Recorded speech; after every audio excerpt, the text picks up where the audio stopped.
Finally made it on. I apologize. I was running a couple of minutes late. Have Well, how you doing? two Hello to closings everybody. coordinated.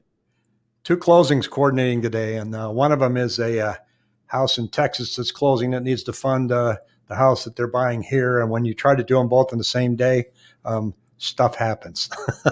Yeah. So Did you have the same title company? That's usually the biggest thing that helps the whole thing. No, we tried to close yesterday on the Texas home, but they had a delay in docs. You know that story, right? So Yep. So, but welcome everybody. Happy Friday. We're a little early because Pat's going to your dad's birthday? Party? Yeah, 80th birthday party. Yeah, we'll get together. So I got to be up. Hardy. Huh? I said party hardy. Yeah, just going to a restaurant, but I got to head up north so to get the traffic going, get out of the way of the traffic. So those 80-year-olds know how to kick it. So yeah, exactly. So we have 5,025 homes on the market today. So it went about just a little over 300 for the day. So it's still it's going to make it another buyer beatdown weekend. That's for sure. I get a lot of questions on, gee, do you think prices will dip, in 6 months? And the hard answer to that is simply no, because, we would have to see an all of a sudden 20,000 unit increase in inventory today. Yeah. And the Cromford Index, that's a forward indicator that they do, right? So anytime it's over 110, you can expect rising prices. And we're still at 385. So we have a long way to go before we can see prices coming down. Now, Toronto's interesting. I saw an interview yesterday where their prices, their homes are on the market longer and the prices are kind of starting to come down. And the problem is the buyers just got priced out, but they don't have, they're not growing. So nobody's moving to Toronto. So we have, they just announced today, Amazon's hiring another 5,000 people. Bash's Supermarket's having a job fair. They need to bring 750 people on board. So that we're getting all these jobs. And so it's quite interesting. A lot of discussion on your end on interest rates, right? Yeah. Obviously, the numbers, inflationary numbers came out. It was Wednesday, and rates had a run. They had come down prior to that, a week, about 10 days prior to that. They were steady. There was, you knew that something was going to happen, and the gentleman that I followed, Barry Habib, had been all over this. I mean, he was correct. He said he put in a lock. The person that I do follow, I mean, he doesn't have a crystal ball, but he has won several awards for being a crystal ball type of guy. Yeah. And he had said that Wednesday was going to be a crucial day. He put out a lock warning, the day before. And, we did see some retreat back in rates. Nothing too crazy, but just enough to, make it. I mean, the bond market, the mortgage-backed security market was down like 40 basis points that day. That one you see right there, that little fall. But this is the 5-year break-even inflation rate that I put up. Oh, okay. So that's what's got to be jiggy, right? Because it's up to 2.7. Yeah. They said that you're comparing, you're comparing last year's March and April and May. So obviously that's why we are seeing inflation. And lumber's gone up 400%. Gas, it is, I think, in a very interesting situation that we're at with the combination of, COVID, people coming out. I think there is kind of this roaring 20s boom that we're seeing. And I think you're going to see people, you're going to see this, follow through for the next 3 to 4 or 5 months. I mean, rates came back, they actually came back the last couple of days. They've been, they spiked up a little bit on Wednesday, but then they settled back down yesterday and today. So that's a good sign that we didn't see a follow through, a major sell-off and then another major sell-off and then another major sell-off. We saw a sell-off and then it kind of stabilized a little bit there. So that was a good sign there. But, they're saying the inflation is going to run hot here in the next couple of months. So the rates did, spike up a little bit. When rates move up, if you get quoted 3, like I always tell people, if you get quoted, say 3% with cost of say $200, and if rates spike up, it might be 3%, but then those costs might go from 200 to say 16 or 17 or $1,800. You still can get the same rate, but it's going to cost you a little bit more. Well, I'm also seeing some numbers that are showing that the second home market is still thriving. Oh yeah. So does that mean that even though Freddie and Fannie said they want you to keep your portfolio below 7%, that a lot of lenders probably weren't even close to 7%? Yeah. Every lender had different. Every lender's got different pricing fees on second homes and investment properties. Some lenders, and that's why it does depend what lender you go to. As me as a broker, I've got 30, 35, 40 different lenders I can go to, so I can price out, which is nice. It's not being at a bank. You're looking at, if a bank has got a pricing fee of a second home investment, you're stuck there. That's your rate. But I can look. The last couple of weeks, I have looked at first people buying second homes. I'm like, well, this lender's got a pricing hit of a point. This one's got 2.5 points, but this lender's got only 0.5 point hit. So I try to compare rates, accordingly. So yeah, people are buying. They're putting more down on second homes too. They're maybe paying cash. There's a lot of cash out there. Obviously you got this cryptocurrency. I think, a lot of this market has been running. People have got money. They've been making money in the market. Oh, the crypto market's gone crazy. They had a bad day yesterday, but it's cranking today. Yeah. Ethereum, what used to be like $1,200, now it's $4,064. Yeah. And Bitcoin hasn't been doing much. Then that famous Dogecoin, right?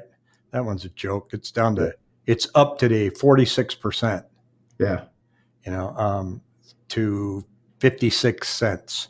Everybody's hoping it's going to hit $1, which, depending on how much money you got in there. So I want to show you that this came out to Crawford. Maybe you can help me understand what they're saying here, Pat, because I've read it like several times, and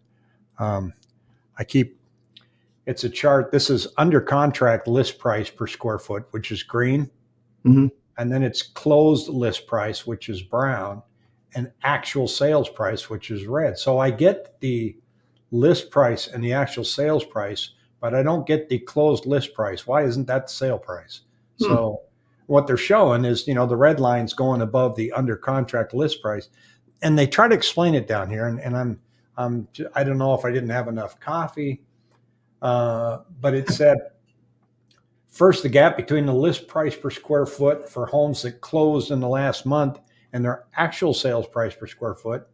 It's rare for the latter to exceed the former, and even rarer for the gap to grow as fast as it is. So, okay, I understand the red and the green, right? Mm-hmm. Down here is where they lose me.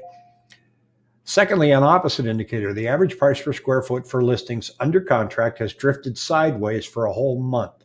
So that's the price per square foot for listings. So that must mean this one here. They're saying it's gone sideways. The green line, okay, and now less than the average dollar per square foot for homes that are closed. Okay, then again, that's the brown and the red. But said, I don't remember ever seeing the latter performance before. It implies that the very fast rise in brown line above must come to a temporary halt soon. In other words, this line here, which is closed list price, needs to stop going up soon. That's where they lose me. Must come to a temporary halt soon.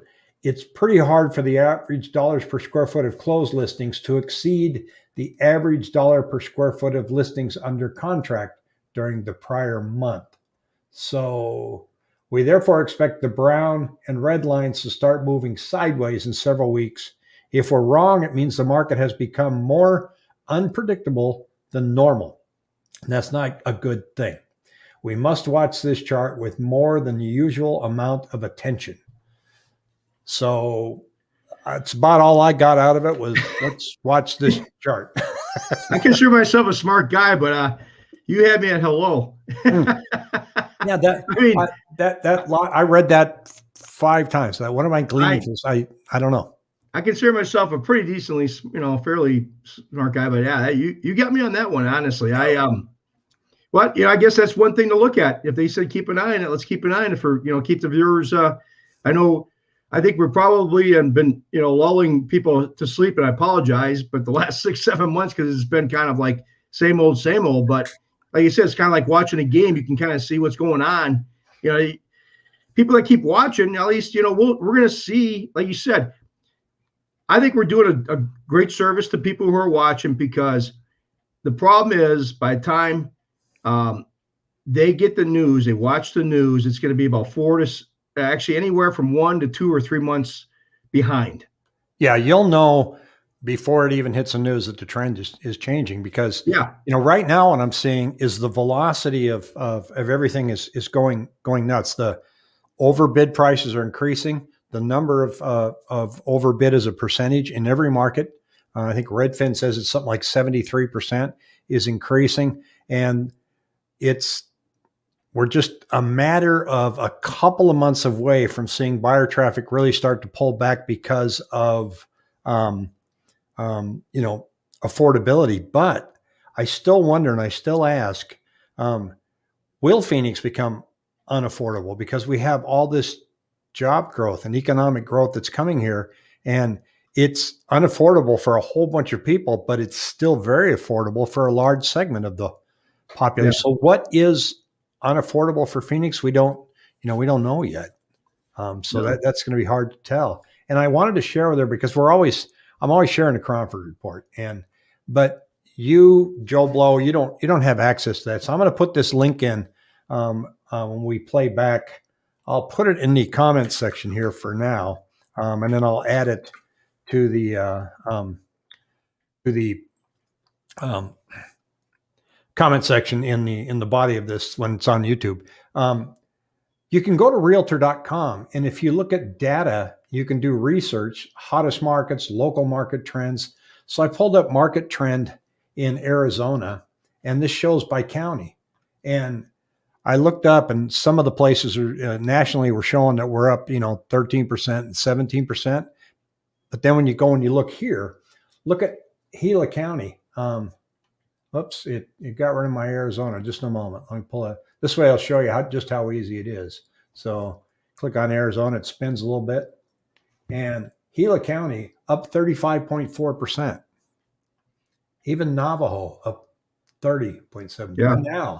Now, Tucson 30.3%. Coconino 28.5%. Cochise, Yavapai, Yuma, Maricopa 21.5%. Gila County is here. Just where he's looking. So that's, that's not Santan. Santan's down here, or Santan will be down here. So Gila County is out. Can you show that? I'm not seeing the chart. Oh, I'm not seeing. Shoot, how did I do that? You're not sharing it, or it's not. My bad. I should have told you before. My apologies, people. I'm sitting here talking to myself. So there's Gila County down here. This is Yavapai. When you say Gila County, what cities are you? Can you specify the cities? I believe Gila County is going to be things like not Prescott, but Payson. Yeah. And then this is Navajo. So, Payson, Pine Top. I think, I don't think, Sholo and Pine Top, I think, would still be in Gila. Yeah. So there's Yavapai. This is all Coconino County. No, Coconino County is going to be Payson, Pine Top. I apologize. So there's Maricopa. I should know my geography better than that. And there's Pinal. Sorry, I didn't mean to put you on the spot there. That's okay. No, but you can go into this, and you can start, if you get right to the home on this, you can go to latest research, and here it is. It says United States active listings up down 53%. Median list price 365. Doesn't really tell you anything. So you need to go to more market trends and drill down by market, because we are so much different than everybody else, and you'll be able to see what's going on. You can do a lot of drill down in this data, and you can actually see what's happening in Arizona. One of the things that I noticed the other day was that they are very accurate when you refresh the data. Because I saw one the other day that said that we were up 18%, and Cromford says we were up 25%. And I scratched my head thinking, why is there a disconnect? Well, I refreshed the data. Boom, they had 23.4%. pretty close. They were only off by 100 units on inventory, which is, that's like a 1 hour difference. Yeah. So it's a great way to poke around. So when we show you what the trends on here, you can kind of dive in and do a little bit of research and see what's happening. But as long as everybody's concentrating on the inventory number, nothing will catch them by surprise. Yeah, I agree. Our buyer traffic, I still track that 7-day moving average, and that number is it's so small in the difference between contracts and new listings that it's insignificant. Yeah. And it's interesting to go all the way back to September when we started tracking that, and it really hasn't changed. No, not at all. So I mean, it's been quite frankly, it's probably boring to people, but I mean, like you said, I think the fact that I think it's important to keep watching it, and watching it's kind of like deer hunting. You just sit there in your blind, you wait, and I think a lot of people.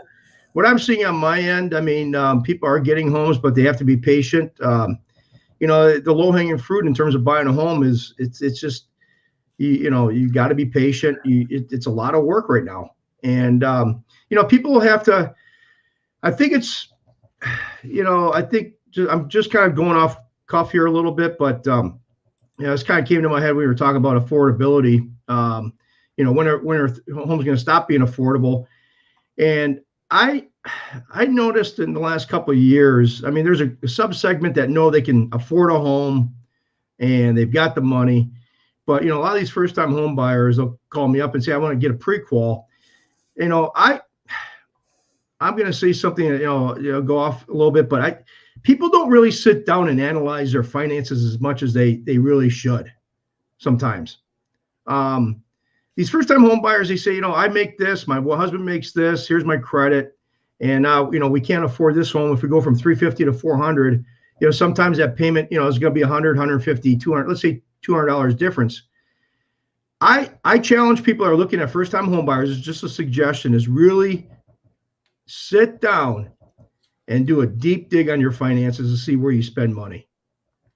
4 to 6, 7 months before you're looking to buy a home, because there's a lot of times that, I go through checking accounts because I have to obviously look at their bank statements, and I'll see people that are, I'm just saying in general, that they've got a car payment of $750,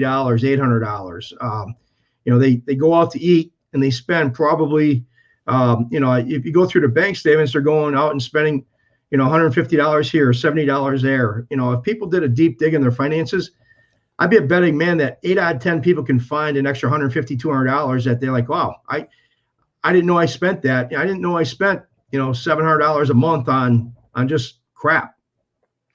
Yeah. And the other thing is to start to get educated on what's really going on in the market. Because I find that when I get new first-time home buyers and they tell you what their approval is, that it takes a long time for them to understand what bidding above asking price means, and what does it mean when you say that that you have to waive the appraisal in order to compete, and how does all this work? And unfortunately, it really doesn't sink in until a few offers have been written and you find out how quickly you don't even stand a chance of getting that home. And then, and then there's different ways to present, your offer. And a lot of buyers like, I found the house, I like it, let's go see it.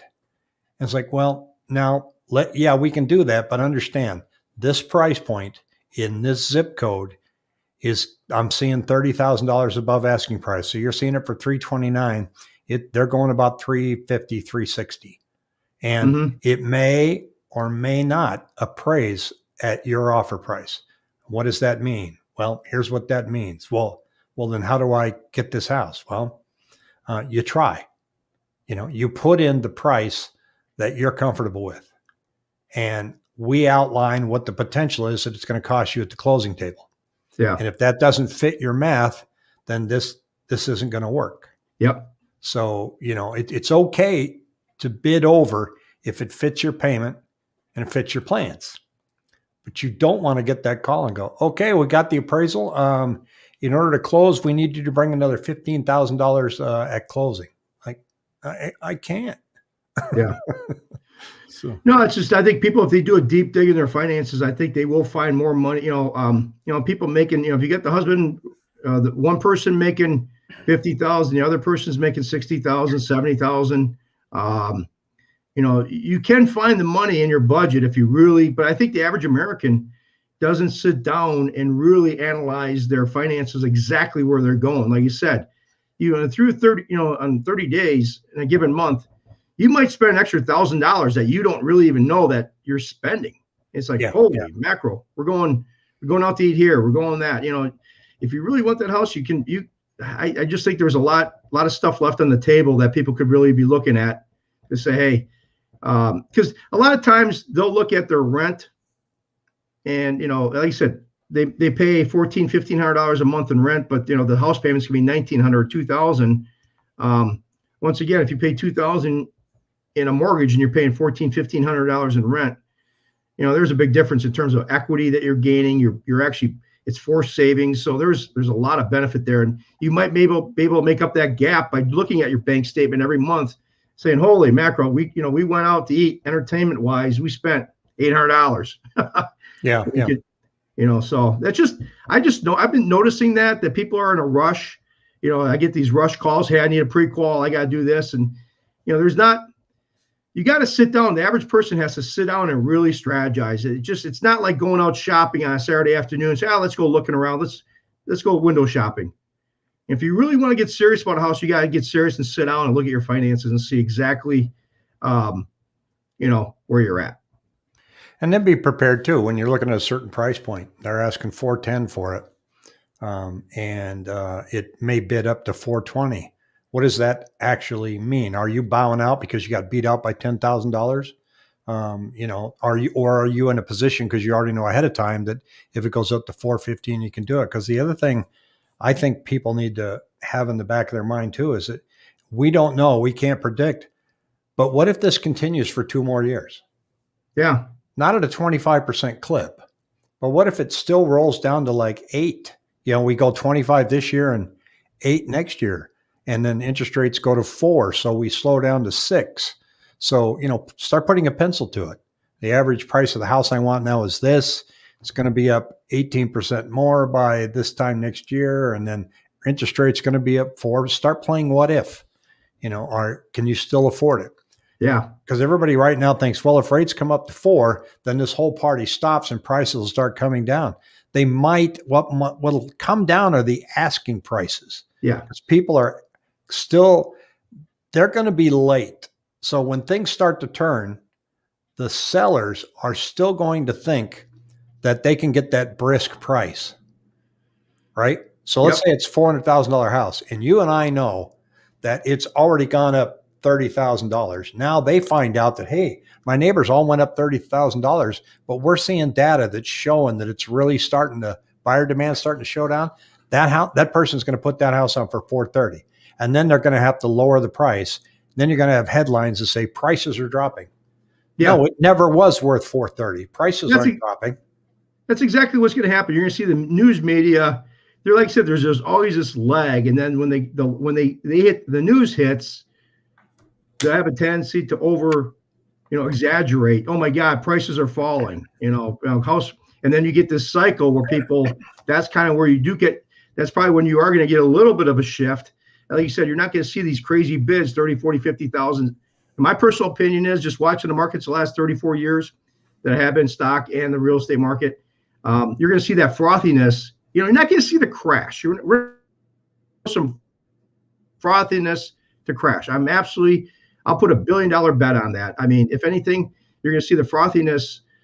The $50,000 bids might become 10 or 15,000. And that, like you said, that doesn't mean that we're in for a crash. No. Once again, I'm going to hold by my theory that these loans that we're writing today, and the reason we've got such a strong market is that we've got qualified buyers buying these homes, and you've got people who've got equity. They're going to hang on to that equity. They're not moving anywhere.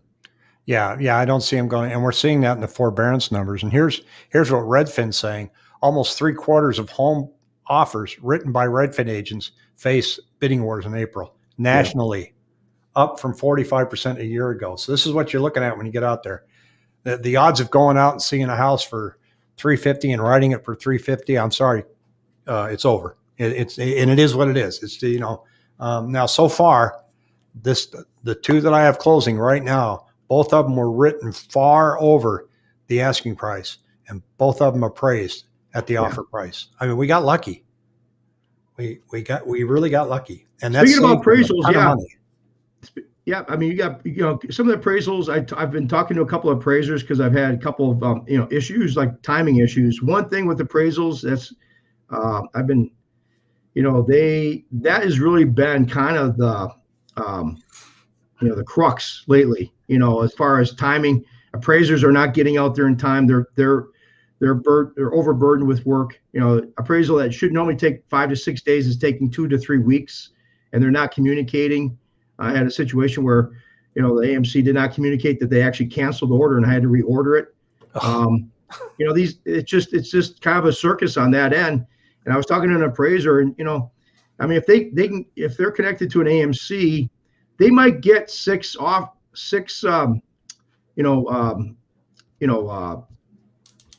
in a day. They only might pick one, and they actually pick through the orders to see which one's going to be the easiest. So if you've got a property, in say the far east corner of Arizona, and say Page, Arizona, or something like that, it might take 3 or 4 weeks. I'm seeing delays of 3, 4, 5 weeks before you get an appraisal. So obviously, if you're putting money down 20, 25%, there might be a chance that you get a property inspection waiver on that property, which is going to save you a lot of time. So keep your fingers crossed. If you put 20, 25% down, or 30% down on a house, that you might get a property inspection waiver, which will save you a lot of headache there. Yeah, and have that discussion ahead of time before you order the moving van. Yeah. Yep. So it's just it's tough. I'm fortunate on the one that we've got going today that the seller is actually going to stay there 2 more weeks. Yeah. In a post agreement. Otherwise, we'd all be just dying today waiting to be funded. They got the moving van there. They probably moved yesterday, and so I like post possession for that reason. Not only, but sometimes it works out. But well, Pat, I'm gonna shake you loose so that you can go. Yep. Turn it loose with your dad and tell him happy birthday from all of us here at YouTube. And everybody have nothing short of a fantastic weekend. All right. Take care. Take care, everybody.